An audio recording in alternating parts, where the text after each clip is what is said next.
Trump's UFC Freedom 250 birthday bash was more embarrassing than expected for reasons you couldn't have predicted. Oliver Tree's unexpected death has people heartbroken. The shocking new FIFA Israel-Palestine controversy has people pissed. And I am giving $1 million away. We're talking about all of that and even more on today's brand new Philip DeFranco show. You daily dive into the news, so buckle up, hit that like button, and let's just jump into it, starting with this. I'm giving $1 million away. I can finally announce this. I'm gonna have more details coming soon. I wanna give 40 people $25K a pop. The reason that I'm able to do this, it's almost an accident. It was not expected, but out of the blue, I get an invite to the MrBeast 50 YouTuber challenge video. Something I definitely didn't expect given my past coverage of him, because while I aim to be fair, the subject of really any of my stories, they're not usually Philip DeFranco fans, and it's also something I'd normally immediately decline. But then I thought, realistically, when am I ever gonna get another chance to see the behind the scenes of Beast Inc. and what these productions are like for myself? I've covered stories about it over the years, so my thinking is, even getting an on-the-rails contestant experience, that could be very helpful. There's 50 people statistically, I'm gonna get eliminated. Maybe I get eliminated early, I can look around. And then also, when this video goes live, I can compare the experience, what was filmed versus the final edit. But then I get there and I almost get eliminated in the first round, but I survive, and then I keep winning, and then I win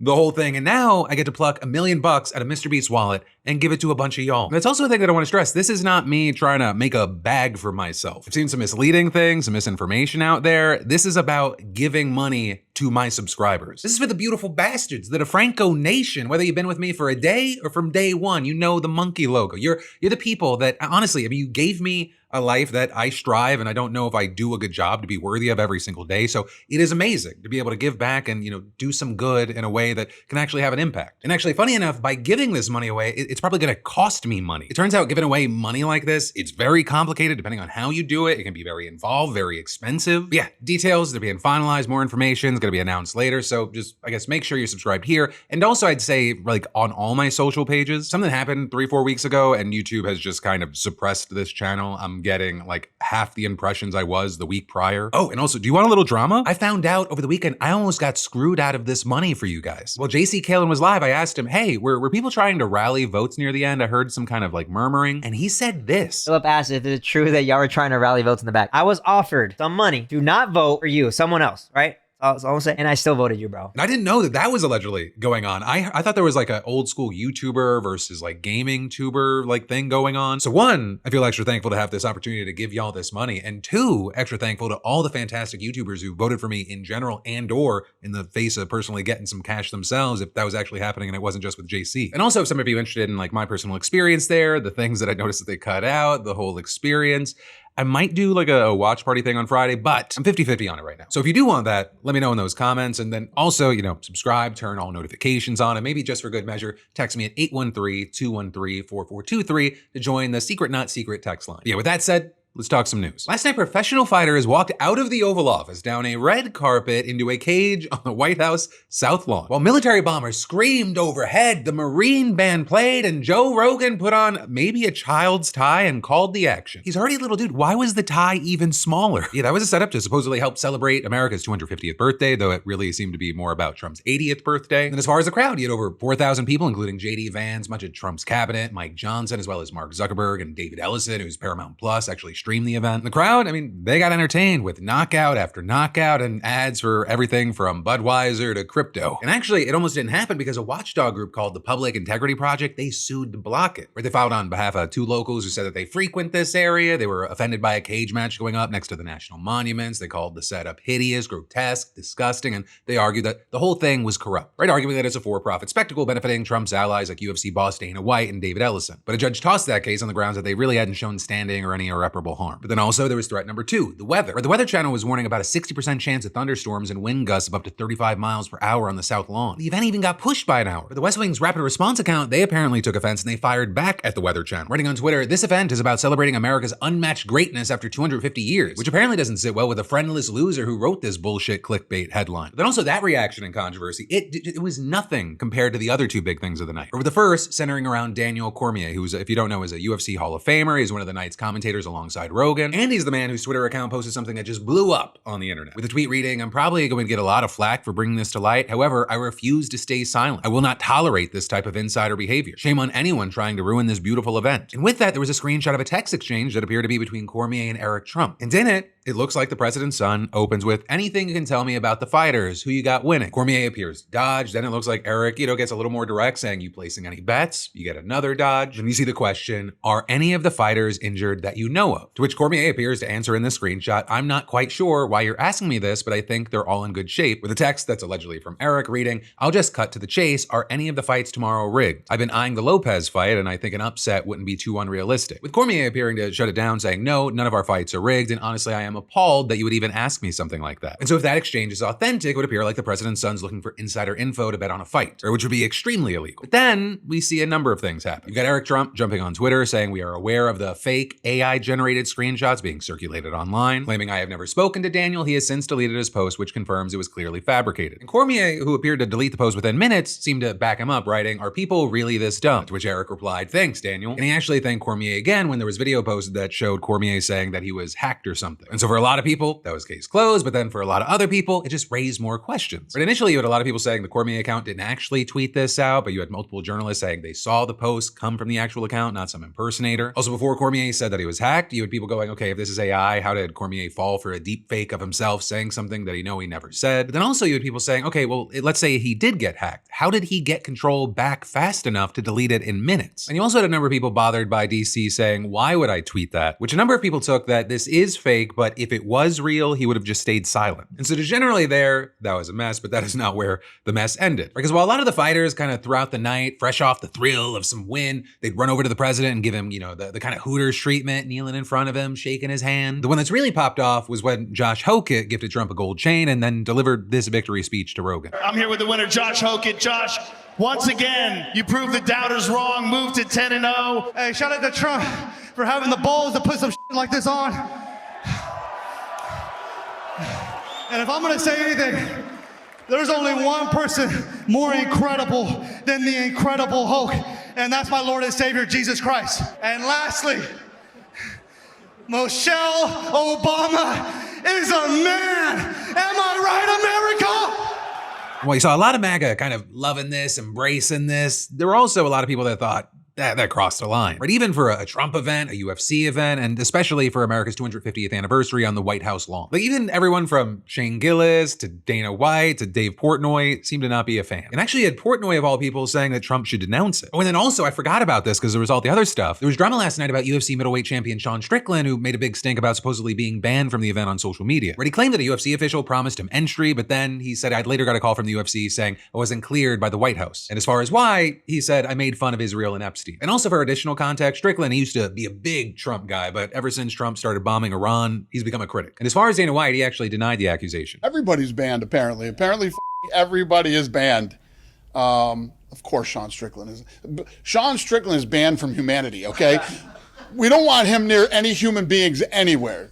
Shows up at Power Slap, he starts fights, and he made it very clear that he didn't want to be a part of this event, and now apparently he's banned. And while it doesn't look like he went to the main event, Strickland did sneak into the fan fest at the White House Ellipse, where he jumped into this WWE ring and got kicked out by security. I'm saying the only male American champ banned at the White House because I said Trump is owned by Benjamin Netanyahu. That's not public opinion, it's fact. Right, but with all that said, one, I'd really love to know your thoughts on any of the controversies and just last night in general. And two, if anyone finds out which middle schooler Joe Rogan stole that clip-on tie from, please let us know. Also, and this is kind of connected to where we need to go next, it was very interesting to see kind of the different kinds of celebrations we've seen recently. Because while there's definitely different levels to it, and it's not a one-to-one, it's hard not to look at this and then also look to New York. Because I guess, I don't know, if you've lived under a rock recently, you might not have seen the Knicks beat the San Antonio Spurs 94-90 in Game 5. They clinched their first championship title in over half a century. And fans, as many were expecting, went absolutely buck wild, though New York did not go full Gotham. Or even had Mayor Mamdani joining them at a bar to celebrate, and just general vibes have been immaculate. And actually just in general, it's been amazing to watch New York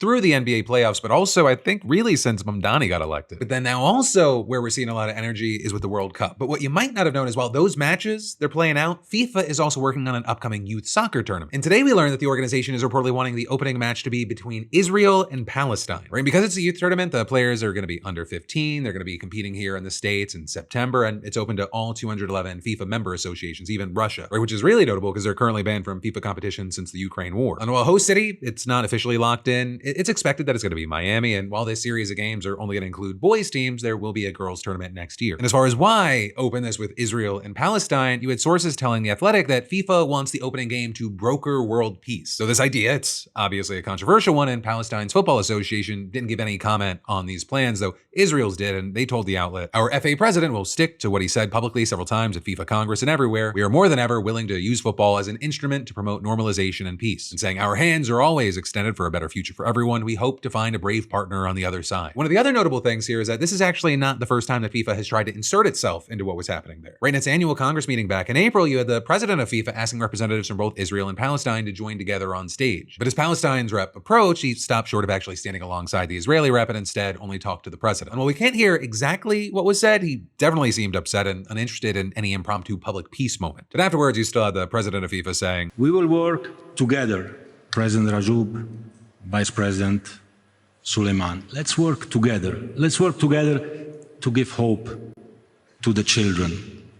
Let's work together for that. We have a beautiful under-15 tournament coming up where we will invite all 211 countries to participate, all the children of the world. Let's do it for that.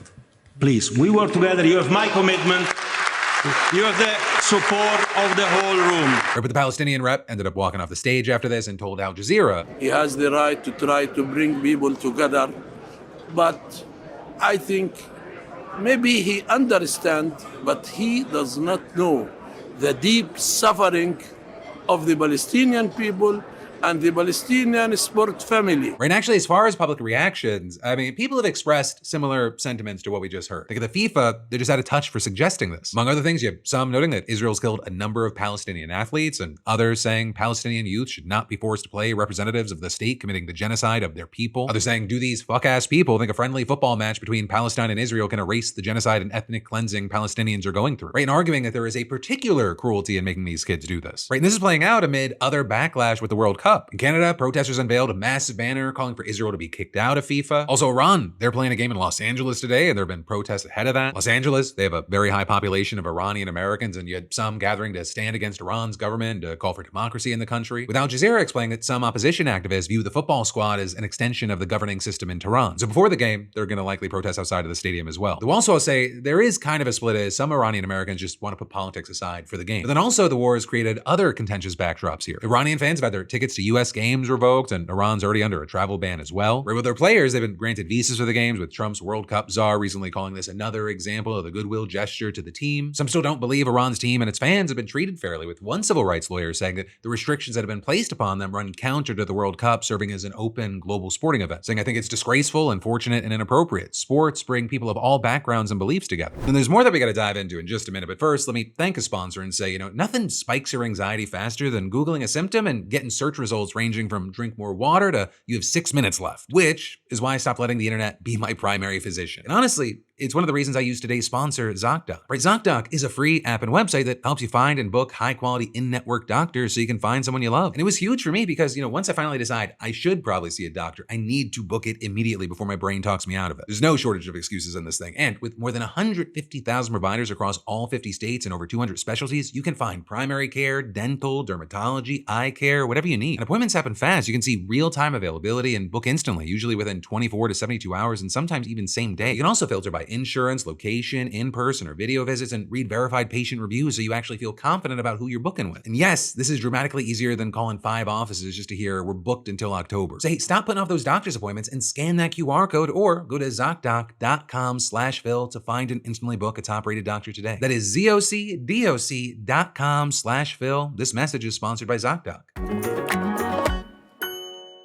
But then diving right back into the news, the US and Iran have announced a new preliminary deal to halt the fighting and reopen the Strait of Hormuz. And while the details of this agreement, they haven't been made public yet, it does seem like Donald Trump has failed to achieve almost every single one of his goals in this war. Or the future of Iran's nuclear program, for example, that hasn't been decided yet. And they're saying that issue has to be negotiated over the course of a new 60-day ceasefire that's set to begin after the signing of this framework agreement in Switzerland on Friday. And funny enough, when Trump announced that a deal had been reached yesterday, he didn't make any mention of that. Instead, he had him out there just trying to celebrate the possibility of a return to the pre-war status quo, writing, "I hereby fully authorize the toll-free opening of the Strait of Hormuz and simultaneously herewith authorize the immediate removal of the United States naval blockade. Ships of the world, start your engines, let the oil flow. With him then claiming that many presidents had tried to make peace with Iran before him, but all had failed, and adding the leaders of the region have for the first time found a president who can help them achieve real peace. So yeah, okay, let's review. The US and Israel attacked Iran on February 28th, killing their supreme leader, numerous other high-ranking officials, and more than 100 school children. Trump and his team, they laid out several other consistently shifting and sometimes contradicting objectives and justifications for this war. And in addition to keeping Iran from ever having a nuclear weapon, which US intelligence agencies had not found that Iran was actually pursuing, these included 1. Destroying Iran's military and especially ballistic missile capabilities, 2. Ending its support for regional proxy groups, and 3. Enabling the Iranian people to rise up and overthrow the regime. Trump initially claimed that the US would accomplish those goals in 4 or 5 weeks. And actually, just 1 week after the strike started, he said that Iran's only path to a deal was unconditional surrender. But months later, US intelligence showed that Iran retains significant missile capabilities, and we've seen no indication that the new deal includes restrictions. Iran's reportedly made it clear that it intends to keep building ballistic missiles, and they've reportedly made it clear that it will keep supporting its proxy forces as best it can, including Hezbollah in Lebanon, Hamas in Palestine, and the Houthis in Yemen. So as far as overthrowing the regime, while Trump has at times claimed otherwise, this is the same regime that killed thousands in brutal protest crackdowns earlier this year. In fact, the hardliners may have more power now, and there's also no sign that the deal includes any measures to keep them in check. And also, while you have Trump telling the New York Times that Iran will be unable to access sanctions relief and up to $25 billion in frozen funds if it kills protesters again, there's reportedly not a condition that appears anywhere in the current text of the agreement. Instead, the issues of sanction relief and frozen assets will be tied to whatever concessions that Iran's willing to make regarding its nuclear program during the upcoming talks. So just based off of what's out there right now, it's been described as the hardest things in this dispute to get both sides to agree on. The US and Iran haven't actually resolved those things. But none of that seems to have stopped Trump from trying to play it off like all that's left to do is dot the I's and cross the T's. In fact, even before officially announcing that a deal had been reached, a deal that again only paves the way for further negotiations, you had him taken to social media to argue that he had outdone former President Barack Obama. Or even Trump claiming that the nuclear deal reached under Obama in 2015 gave Iran an easy, beautiful, smooth road to a nuclear weapon. And he also claimed that if he had not ripped up that agreement, Iran not only would have already built, but used a nuclear weapon. A claim that just appears to have zero basis in reality, at least partly because that Obama deal, it was working. Right under the Obama agreement, Iran shipped 97% of its enriched uranium stockpile to Russia. They also complied with limits on enrichment set by the deal for the remainder of Obama's time in office all the way into Trump's first term. But then after Trump ripped up that deal, Iran began enriching uranium at its highest level ever, 60%, which is just shy of bomb grade. And they eventually stockpiled enough to build 10 to 12 nuclear weapons, although it never did, and as far as we know, it never planned to. Right? It's now that stockpile that's one of the key sticking points that are going to have to be worked out. While Trump in that post claimed that the US will, when all is calm, go into Iran and recover its highly enriched uranium stockpile, there are reports that Iran's only agreed to give up half of its stockpile while diluting the other half to levels that would only have civilian purposes. Also the other big question is how long Iran will agree to suspend uranium enrichment in the country, with Trump telling the Times that he's pushing for a 20-year suspension on enrichment. That we then also negotiated against himself, telling the Times that he might even settle for 15 years, which, just a little note, is the same length of time that Iran agreed to under the Obama deal. But that agreement only allowed enrichment up to 3.67%, and you have Trump insisting that the enrichment at any level is going to be suspended. Right? And then Trump also told the Times that Iran would be forever barred from enriching uranium to levels with military applications, though he would not specify the exact percentage, though that could be because he just does not personally know what that percentage is. And again, ultimately, all of this is going to depend on negotiations that haven't really even fully started yet. And that's also why you had one former American ambassador to Israel writing on social media, as for the nuclear issues, there really is no agreement. It is possible that no deal will ever be reached, and very likely that if one is reached, it will be worse than what we could have achieved through diplomacy before the war. And in general, you're seeing a lot of experts kind of just having doubts. One arguing the United States hasn't shown the patience necessary to complete a complicated nuclear deal that requires new monitoring and verification measures. But then also remember, it's not just the nuclear situation. Understandably, we're focusing a lot on that, but it's not just that. One of the other things that's popped up is that Trump has made claims about what Iran has agreed to that just may not be true. For example, in addition to getting traffic flowing through the Strait of Hormuz again, he said that Iran had agreed that the strait would be permanently toll-free. But you had Iran's foreign ministry spokesperson suggesting today that while Iran won't collect tolls on ships passing through the waterway, it could still charge fees in exchange for the services that are provided. So we're definitely gonna have to keep eyes on where that lands, but either way, fully reopening the strait, it may not happen immediately. But there are still mines that have to be cleared, oil production and refining facilities, they need to get up and running again, and it may take time before shipping companies are convinced that the strait's actually safe to get through. And actually, the head of one of these companies saying that it would take weeks or even months for him to feel comfortable sending ships into the Persian Gulf, saying there very well may still be uncertainties and unresolved issues that would drag this out even longer. But with all that said, and the doubt that's in the air here, the markets have reacted very positively to the news. The price of Brent crude fell nearly 5% to around $83 a barrel, which is way down from its $126 $76 peak, though it is still a decent amount up from the pre-war price of $73. And then actually with that, as far as the gas prices in the States, they're still up roughly 37% from the beginning of the war on average. And, as we've seen, the prices could shoot back up if anything turns south here. And actually, one of the reasons that could still happen, and what we should talk about, is Israel's continued occupation and attacks in Lebanon. In fact, Israel, they reportedly almost blew up the deal even before it was announced by once again bombing the southern suburbs of Beirut. You even had Trump writing on social media that the attack should not have happened when a deal was so close, and warning that there should be no more attacks by Israel anywhere in Lebanon and no more attacks against Israel by Hezbollah. And now that this preliminary deal has been reached, while Iran, they've claimed it includes an immediate end to military operations on all fronts, including in Lebanon, Trump himself hasn't publicly commented on whether the ceasefire extends to the fighting in Lebanon, and neither Israel nor Hezbollah, the sides that are actually fighting in Lebanon, had agreed to do anything with this agreement. So Israeli leaders, they made it very clear already that they do not see themselves as being bound by this deal, with Israel's defense minister saying in a statement this morning that he and Netanyahu opposed any Israeli withdrawal from Lebanon. And so we're gonna have to wait to see what happens there. But ultimately, the decision to attack Iran,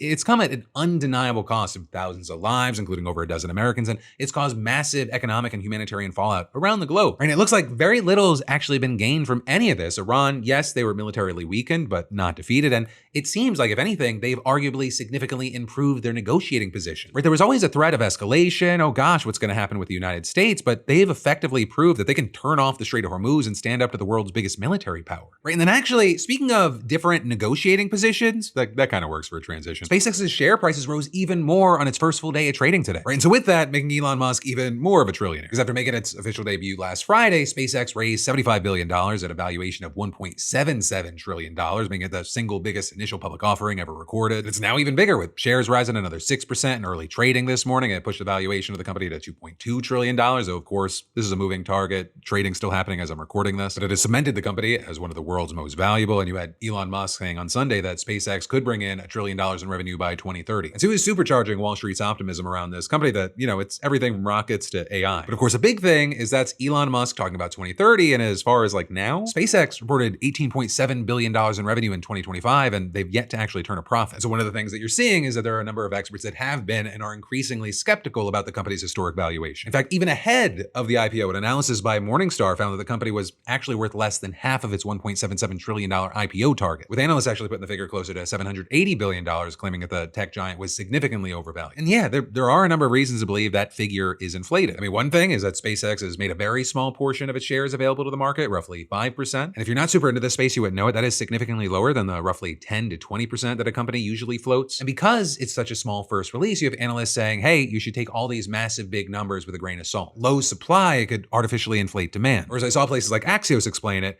kind of like if, say, the Girl Scouts made 1,000 boxes of Samoa cookies, but they put only 50 boxes up for sale. People would bid on the price of those delicious caramel, chocolate, and toasted coconut confections. But once more cookies hit the market, the price would likely fall. Or perhaps our willingness to spend big for these cookies forever keeps its price higher. That's also not the only red flag. IPO documents show that almost all of the market opportunity, like literally all but $2 trillion of the estimated $28.5 trillion, is based on the company's plans to expand its artificial intelligence development. The Washington Post, for example, explaining that the market opportunity rests on major, even far-fetched bets, including a constellation of millions of satellites for space-based data centers that will power AI from orbit, and the company will vastly expand its Starlink internet service. And then also adding, Starshield, SpaceX's secure satellite network for government, will be used for defense and national security applications. And the Post also noting that SpaceX has a recent track record of losing billions of dollars, including $13 billion since the beginning of 2023. Just last year, the company lost more than $4.9 billion because of increased expenditures on AI. But that gamble could also be paying off. They reported $18.7 billion in revenue last year, up 33% from the year before. With all that said, I think there are two things I'll say here. One, a lot of the investing around Elon Musk's companies are less about the companies themselves, and it seems to be more about their belief in just Elon Musk himself. There's really never been a shortage of people saying that Elon Musk's companies are overvalued, or that the numbers don't make sense. It makes the stock market look like it's based off of vibes and that it's a casino. At least historically,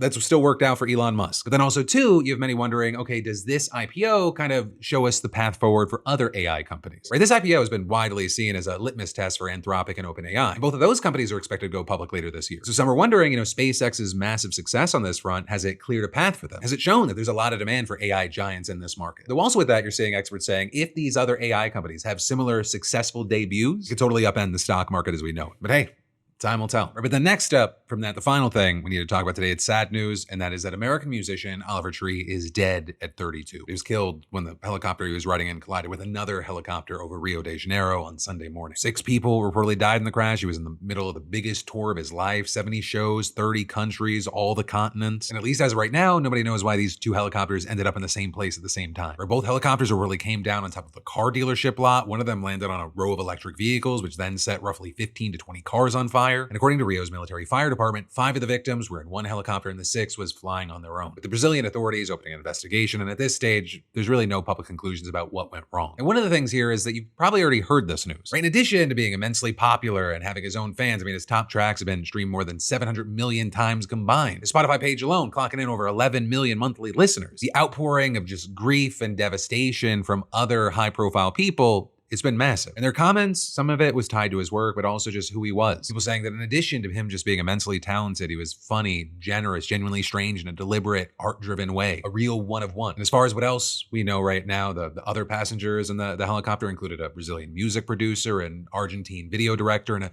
23-year-old Argentine creator by the name of Gaspar Prim Diaz. Right, and his audience actually knew him as Gaspy. He had more than 2.8 million subscribers on YouTube. His streaming channel Blender posted a tribute calling him an artist with magic and sensitivity. And then as of right now, the pilot of the second helicopter hasn't been named yet. And unfortunately, all of this is yet another reminder that you never know what is around the corner. Love who you have while you have them. Let them know you love them. Live your life. Because while we don't know how or when, certainly we will leave this planet. We are, ideally, the relationships we have and the people we affect. And it is that somber note where we end today's show. Thank you for watching another daily dive into the news. Thank you for being a part of my life. I love yo faces, and I will see you right back here tomorrow.